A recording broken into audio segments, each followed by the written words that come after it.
जय गोलजू धाम। आज हम गए गोलू देवता के मंदिर चंपावत में और हम जानेंगे यहाँ के मुख्य पुरोहित जी के द्वारा न्याय के देवता हमारे गोलू देवता के बारे में संपूर्ण जानकारी। तो आइए यहाँ के पुरोहित जी के द्वारा इस पर संपूर्ण जानकारी। तो पंडित जी, आप इस मंदिर के बारे में हमें क्या बताना चाहेंगे? मान्यताओं के अनुसार धौली धुमाट कोट के राजा झालराय के कोई संतान नहीं थी, उनकी 7 रानियां थी। तो संयोगवश राजा को सपने में बता रखा था कि आपकी 8वीं रानी से एक पुत्र का योग बैठ रहा है। तो जब माँ कलिंगा से, उनकी 8वीं रानी जो कलिंगा थी, उससे जब शादी हुई तो पुत्र की प्राप्ति हुई।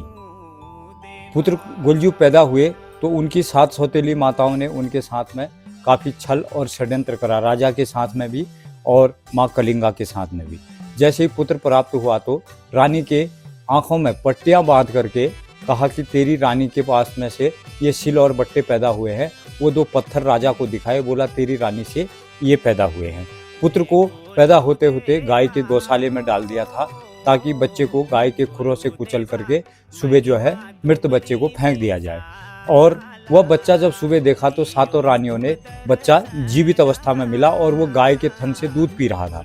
क्योंकि अवतारी बालक था, उसको तरह तरह की यातनाएं भी दी गई थी। और उसके बाद में बालक को जो पहाड़ में एक बिच्छू घास होती है, उस घास के ढेर में दबाया गया। वह बिच्छू घास भी उतने असरकारक नहीं रही। उसके बाद नमक के ढेर में दबाया तो नमक का ढेर भी चीनी बन गया था। जब रानियों को कोई षड्यंत्र समझ में नहीं आया तो रानियों ने अंतिम षड्यंत्र ये रचा कि इस बक्से में एक लोहे का बक्सा बनवा करके उस बालक को बंद करके काली नदी में बहा दिया जाए। और काली नदी में जब बक्से को बंद बालक को बहाया तो गौरी नदी में मिला। वहां पर रोज की तरह एक मछुआरा जो कि मछली मारने का कार्य करता था, और मछुआरे ने जैसे ही जाल डाला तो उसकी पत्नी ने कहा कि रोज की मछली तो हमने खाई, आज की ये मछली कैसी है जो हमको खाएगी, इसलिए इस बक्से को किनारे लगा करके देखा। वह निसंतान मछुआरे ने उस बक्से को जैसे ही किनारे लगाया तो उस बक्से को किनारे लगाने के बाद जब बक्से के ताले खोले तो उसमें एक सुंदर सा बालक और अपनी उंगली चूसता हुआ दिखा। उस बालक को वो अपने घर ले गए, उनका पालन पोषण करा। वह एक अवतारी और चमत्कारी बालक राजा गोलजू थे। जब उस बालक को घर ले जाने लगे तो उस भाना धीवर की दिन दूनी रात चौगुनी वृद्धि को देख करके सभी आश्चर्यचकित में पड़ गए। और उस बालक ने कुछ समय में अपना बाल्यकाल बिताने के बाद में ये कहा कि मैं अपने पिताजी और माताजी के पास में धौली धुमागढ़ के जो राजा है मैं उनके पास में जाऊंगा और वहां पर जो है मेरे जाने के लिए एक लकड़ी का घोड़ा बनाओ। तो बालक की जिद को देखते हुए उसने कहा कि इस लकड़ी के घोड़े से बालक खेलेगा। तो उस बालक की जिद को देख करके एक लकड़ी का घोड़ा उस भाना धीवर ने बना करके उस बालक को दे दिया। मगर चमत्कारी बालक ने उस पर जैसे ही सवारी करी तो वो लकड़ी का घोड़ा सच के घोड़े की जैसे चलने लगा। क्योंकि अवतारी बालक था, उस पर इतनी शक्ति थी। तो वो घोड़ा जैसे ही चलने लगा तो भाना धीवर आश्चर्यचकित रहा और उस बालक ने उस घोड़े में बैठ करके धौली धुमागढ़ अपने साम्राज्य, जहाँ पर राजा झालराय का साम्राज्य हुआ करता था, वहाँ पर पहुँचे।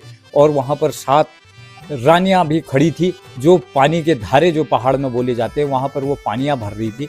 तो पानी भरते भरते वहाँ पर उस बालक ने कहा कि थोड़ी देर मुझे इस लकड़ी के घोड़े को पानी पिलाने दो, तो मैं इस घोड़े को पानी पिला करके आगे निकल जाऊंगा। तो उन्होंने बालक को बताया कि यह लकड़ी का घोड़ा पानी नहीं पी सकता है, ये आपकी अभी बालकपन की मूर्खता है, यह लकड़ी का घोड़ा पानी नहीं पीता है।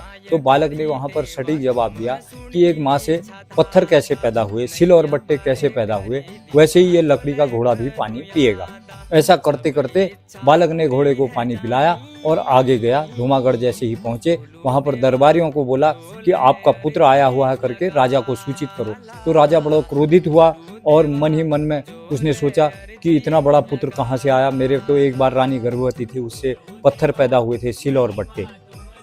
तो उन्होंने अपने आप प्रमाण दिया कि मैं अगर यदि आपका पुत्र हूँगा तो मैं आपके ऐसा प्रमाण दूंगा कि आप मुझे अपना पुत्र स्वीकार करेंगे। उन्होंने कहा ठीक है, आप प्रमाण क्या देंगे? तो बोला जब मेरी माँ कलिंगा की दृष्टि मेरे पर पड़ेगी तो उसके स्तन से जो दूध की धार मेरे मुंह में जाएगी तो मैं आपका पुत्र कहाऊंगा।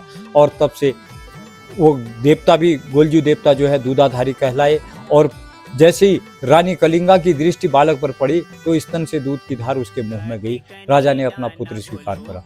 इस प्रकार से राजा ने फिर बालक से पूछा कि उन 7 रानियों का क्या करूं? तो राजा जो बाला गुरिया थे उन्होंने न्याय के लिए अवतरित थे। उन्होंने कहा कि आप इनको क्या दंड देना चाहेंगे? तो उन्होंने कहा कि मैं इन 7 रानियों को तेल की कढ़ाई में डाल करके इनका अंत कर देता हूँ। तो बालक ने कहा, नहीं, इस प्रकार से आपको प्रजा कलंकित करेगी, आप इनका अंत नहीं करेंगे, ये हमेशा के लिए दासी बनकर रहेंगी और माँ कलिंगा जो है इसकी महारानी बनेंगी। तो इस प्रकार से धीरे धीरे गोलजू ने यहाँ पर आए, नागनाथ जी ने उनको साम्राज्य देने की बात करी, उन्होंने अपने साम्राज्य को नहीं लिया।